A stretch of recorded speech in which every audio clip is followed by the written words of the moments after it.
បាទប្រិមត្តមកបងប្អូនជនរួមជាតិទាំងអស់ជាទីមេត្រីដោយដែលខ្ញុំបានជម្រាបជូនខាងលើបាទត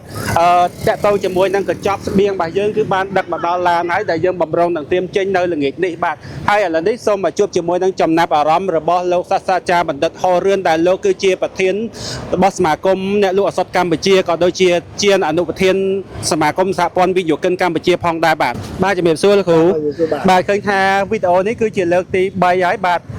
តកតងសូមបញ្ជាក់បងប្អូនទាំងអស់គ្នាថាលោកសាស្ត្រាបណ្ឌិតបានគៀងកោស្បៀងហ្នឹងគឺជុំនេះជុំទី4ហើយបាទជុំទី4ហើយដែលយើងដឹកទៅក្នុងទ្រង់ទ្រាយបែបនេះគឺលើកទី2មែនទេលោកបាទដោយដែលលោកស្រីបានឃើញនៅខាងក្រោយខ្នងគឺឡានបាទដែលស្បៀងរបស់យើងគឺបានត្រៀមរៀបចំទុកដាក់រួចហើយនៅឡើយតែយើងចាំក្រុមការងារដើម្បីចេញទៅរួមគ្នាតែប៉ុណ្ណោះបាទឆ្លៀតក្នុងឱកាសនេះផងដែរជម្រាបសួរទៅលោកសាស្ត្រាចារ្យបណ្ឌិតថានៅក្នុងកញ្ចប់ស្បៀងទាំងអស់នេះតើក្នុងនាមដែលលោកបណ្ឌិតគឺជាប្រធានដឹកនាំនៃក្រុមការងារចុះចែកនៅថ្ងៃស្អែកទី27តើក្នុងផែនការបាទនឹងនាំស្បៀងនេះចំនួនប្រមាណដែរហើយចែកជូនចំនួនប្រមាណគ្រួសារដែរបាទជាថ្មីទៀតខ្ញុំបានសូមគោរពដល់ថ្នាក់ដឹកនាំក្រុមប្រឹក្សាវិបាលសមាគមសហព័ន្ធយុវជនកម្ពុជាថ្នាក់ដឹកនាំសមាគមសហព័ន្ធយុវជនសេដ្ឋកិច្ចកម្ពុជាក៏ដូចជាបងប្អូនជាសប្បុរសជនបាទសមាជិកទាំងអស់ដល់ប្រហែលថ្ងៃមុននេះយើងបានរៀបចំជាស្បៀងនៅខាងនោះបាទឥឡូវនេះកញ្ចប់ស្បៀងទាំងអស់នោះកញ្ចប់ថ្នាំពេទ្យទាំងអស់នោះបានឡើងមកដល់ឡានរបស់យើងហើយបាទឡាននេះវ័យអង30តោនបាទ30តោនដែលមានយើងស្បៀងដែលយើងរៀបរាប់ថ្ងៃមុនមានកោមានតែឆ្អើមានកម្មាមានថ្នាំពេទ្យបរិក្ខារពេទ្យផ្សេងៗនោះបានរៀបរយហើយយប់នេះយើងនឹងចេញទៅគោលដៅតែម្ដងបាទហើយស្បៀងទាំងអស់នេះគឺសម្រាប់1200គ្រួសារបាទ1200គ្រួសារដែលយើងនឹងចែកជូននៅព្រឹកស្អែកបាទអញ្ចឹងឡានរបស់យើងនេះក្រុមការងារយើងចេញទៅទាំងយប់បាទហើយជាថ្មីម្ដងទៀតខ្ញុំបាទក៏សូមសំណូមពរអំពាវនាវចាស់ជាថ្មីចំពោះបងប្អូនសប្បុរសជនអស់លោកស្រីបាទដែលមានចំណាប់អារម្មណ៍ចង់ផ្ដល់ជាស្បៀងអាហារជាបរិក្ខារពេទ្យថ្នាំពេទ្យនិងសម្ភារៈផ្សេងៗដល់បងប្អូនវិរៈកងទ័ពជួរមុខដល់បងប្អូនជនពិសេសដោយសារសង្គ្រាមឈ្លានពានដល់ថៃរបស់ថៃនេះដែលឥឡូវនេះសង្គ្រាមនេះគឺថៃកាន់តែកក្លឿនទៅហើយកាន់តែសាហាវទៅហើយដែលអន្តរជាតិក៏កំពុងតែមើលឃើញដែរអំពីការបំពេញទាំងកំរោលបាទរបស់កងទ័ពថៃមកលើប្រទេសទឹកដីកម្ពុជាហើយបងប្អូនជនពិសេសរបស់យើងក៏កាន់កើនឡើងដូច្នេះហើយយើងក្រុមការងាររបស់យើងក៏កាន់តែខិតខំប្រឹងប្រែងហ៊ានកោនៅជំនួយពីបងប្អូនសប្បុរសជននានាតែយើងនឹងធ្វើជាបន្តពី1200គ្រួសារនេះយើងនឹងធ្វើជាបន្តទៀតនៅទៅខេត្តផ្សេងៗទៀតដែលជាតំបន់គោលដៅ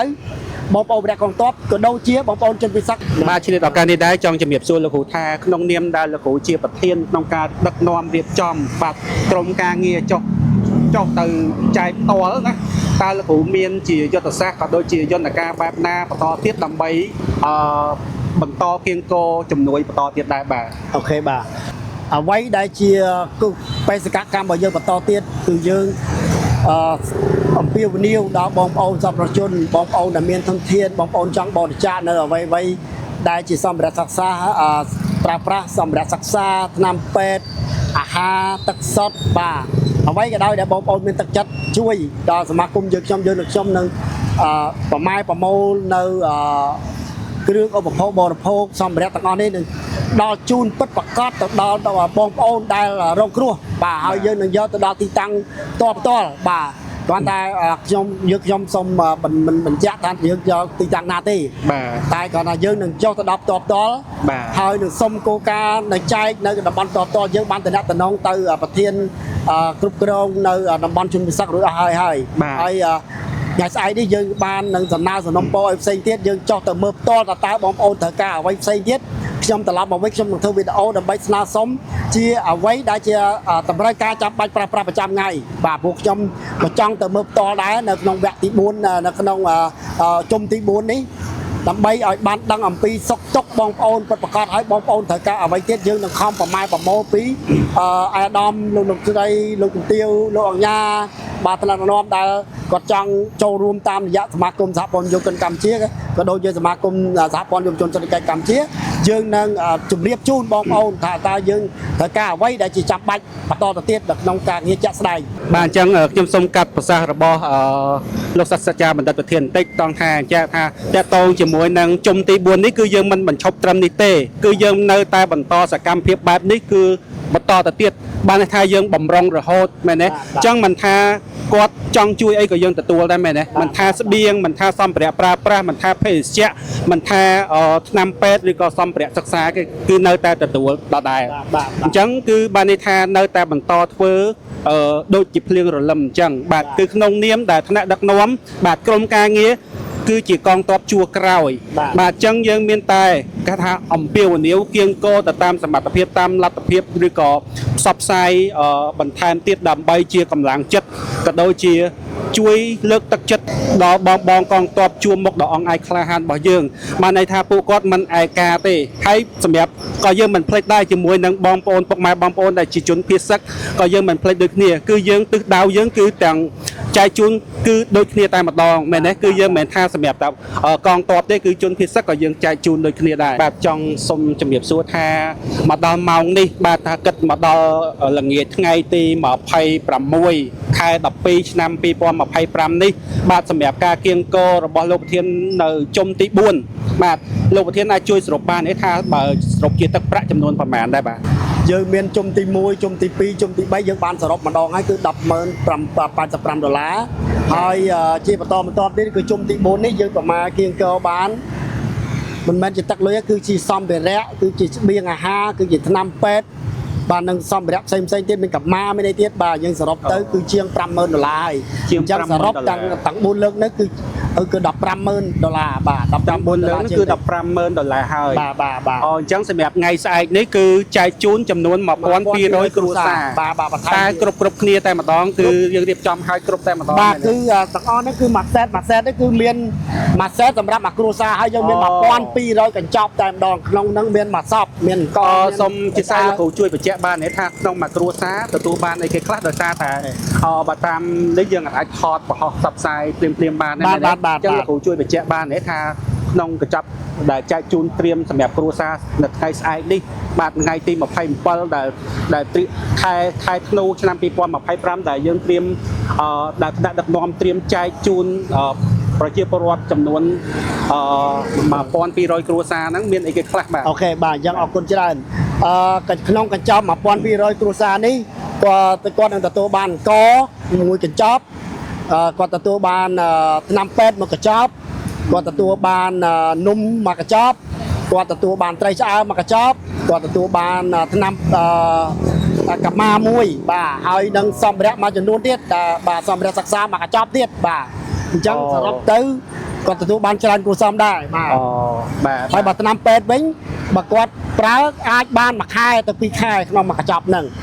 ចាំបានថាសប្បុរសធម៌គាត់ក៏ដូចជាសប្បុរសជនក៏ដូចជាថ្នាក់ដឹកនាំគាត់បានគិតគូរពីសុខទុក្ខរបស់បងប្អូនជនភៀសសឹកមែនតើគឺរៀបចំគឺមានគ្រប់តែម្ដងបាទមិនថាស្បៀងអាហារមិនថាសម្ភារៈប្រើប្រាស់មិនថាថ្នាំពេទ្យមិនថាសម្ភារៈសិក្សាគឺមាននៅក្នុងកញ្ចប់ហ្នឹងទាំងអស់តែម្ដងបាទមានទាំងអស់បាទហើយមានកមានអីខ្លះដែលយើងចូលរួមទៅតាមទឹកចិត្តរបស់ថ្នាក់ដឹកនាំរបស់បងប្អូនសមាជិកសមាជិការបស់សមាគមរបស់យើងនិងបងប្អូនសពដល់ជនទីនេះបាទឆ្លៀតក្នុងឱកាសនេះខ្ញុំបាទក៏សូមថ្លែងអំណរគុណចំពោះអង្គការសាស្ត្រាចារ្យបណ្ឌិតសាំងអៀបដែលបានឧបត្ថម្ភចំនួន6តោនលោកបណ្ឌិតហាងសិង្ហុកនិងក្រុមទូសានិងក្រុមការងារឧបត្ថម្ភបន្ថែម1តោនទៀតហើយមិញហ្នឹងបងប្អូនមកពីព្រៃវែងក៏គាត់យកជាអំបុកយកជាប្រពឹសលីងមកថែមទៀតបាទហើយនឹងសពរដ្ឋជនច្រើនទៀតដែលគាត់បានចូលរួមបរិច្ចាគជាធនធានថវិកាផ្ទាល់ខ្លួនជាសម្ភារៈផ្សេងដែលខ្ញុំបានរៀបចំអស់ច្រើនបាទច្រើនបងប្អូនចូលរួមច្រើនណាហើយក៏ជាចុងក្រោយនេះក៏ខ្ញុំផ្ដាំផ្ញើដែរបងប្អូននៅវិរៈកងទ័ពជួរមុខបងប្អូនមិនកំព្រីអាយកោទេខ្លាំងនៅបងយើងខ្ញុំជានៅជួរក្រោយគឺខំប្រឹងប្រែងទាំងអស់ប្រម៉ែប្រមោគៀងកោដើម្បីទៅជួរមុខបងប្អូនជនពិសេសក៏យើងនៅ ប្រម៉ែប្រមូលមិនអត់ទុកឲ្យគាត់អាយកមិនទុកឲ្យគាត់ខ្វះខាតទេយើងប្រឹងប្រែងដើម្បីយកទៅជូនពួកគាត់បាទព្រោះកលៈទេសៈនេះគឺជាកលៈទេសៈដែលខ្មែរត្រូវរួមជាមួយគ្នាខ្មែរត្រូវតែសម្លេងតែមួយឲ្យគ្រប់គ្រងទៅរដ្ឋាភិបាលខ្មែរមានតែឈរជាមួយរដ្ឋាភិបាលគ្រប់គ្រងសម្ដេចតេជោហ៊ុនសែនគ្រប់គ្រងសម្ដេចមហាបវរធម្មដីហ៊ុនម៉ាណែតនិងថ្នាក់ដឹកនាំ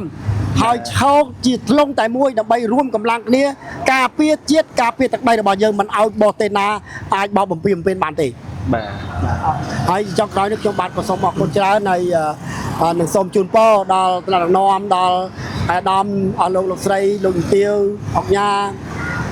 និងសមាជិកទាំងអស់សូមជូនពរជួបតែពុទ្ធិពរទាំង4ប្រការគឺយុវណៈសុខៈបលៈនឹង3នេះលើដែរហើយនឹងមួយទៀតគឺសូមទៅជួបតែសុភមង្គលគ្រប់ក្រុមគ្រួសារបាទសូមអរគុណច្រើនបាទសូមអរគុណសម្រាប់អនុសាសន៍ដ៏ក្បោះក្បាយរបស់លោកសាស្ត្រាចារ្យបណ្ឌិតប្រធានសម្រាប់ខ្ញុំបាទផ្ទាល់បាទក៏សូមបួងសួងបាទដល់ទេវតាដែលថែរក្សាទឹកដីនៃប្រទេសកម្ពុជារបស់យើងសូមជួយបីបាច់ថែរក្សាខុំក្រងក៏ដូចជាថែរក្សាពលរដ្ឋខ្មែរក៏ដូចជាកងទ័ពបំបងជួមមុខរបស់យើងក៏ដូចជាទឹកដីនៃប្រទេសកម្ពុជារបស់យើងឲ្យរីកឲ្យគង់វង្សជារៀងរហូតទៅផងដែរបាទហើយក៏សូមជូនពរបាទដល់លោកសាស្ត្រាចារ្យបណ្ឌិតក៏ដូចជាថ្នាក់ដឹកនាំក្រុមការងារទាំងអស់សូមឲ្យជួបប្រទះតែពុទ្ធពរទាំង4ប្រការគឺអាយុវណ្ណៈសុខៈពលៈនិងបដិភិនៈផងដែរបាទសូមអរគុណសូមជម្រាបលាជីវិតខ្ញុំសូមជូនជាតិធាតុជូនគ្រួសារការពារសីមាតែនដីសុវណ្ណភូមិបងប្អូនគុំព្រួយមានពួកយើងនៅសង្មរភូមិស្ម័គ្រព្រមលះបង់កុំចាត់ចោលឆ្លៀនព្រៀនសូមគេងឲ្យលួងសូមជួបជុំគ្រួសារផងទាំសន្យានឹងការពារទឹកដីពួកខ្ញុំជាយន់ការពារបងប្អូនប្រុសស្រីស្លាប់ក៏មានន័យពលីដើម្បីជីក្នុងនាមពួកយើងជាកងទ័ពពួកយើងស្ម័គ្រកាយស្ម័គ្រចិត្តបូជាជីវិតសាច់ស្រស់ឈាមស្រស់ដើម្បីការពារទឹកដីមួយនេះឲ្យរួចផុតពីការឈ្លានពានរបស់សត្រូវមិនថាកាលៈទេសៈណាក៏ដោយពួក